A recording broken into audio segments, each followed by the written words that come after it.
আহ, আজকে আমাদের কাছে একটা খবর আসে যে আহ, দারোগাবাড়ি থেকে একজন মহিলার স্বর্ণের চেইন স্নেচিং হয়েছে। এই খবরের ভিত্তিতে আমার অফিসার ওই জায়গাতে যায়, দারোগাবাড়িতে যাওয়ার পর জানতে পারে যে মঞ্জু মুন্ডা উনি একটা পিএনবি ব্যাংকের চাকরি করে।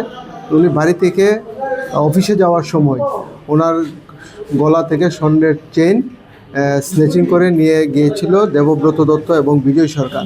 পরবর্তী সময় পাবলিকের সহযোগিতায় তাদেরকে আটক করতে সক্ষম হয়েছে এবং তার কাছ থেকে আমরা এই যে চুরি যাওয়ার যে চেনটা এটা আমরা উদ্ধার করেছি।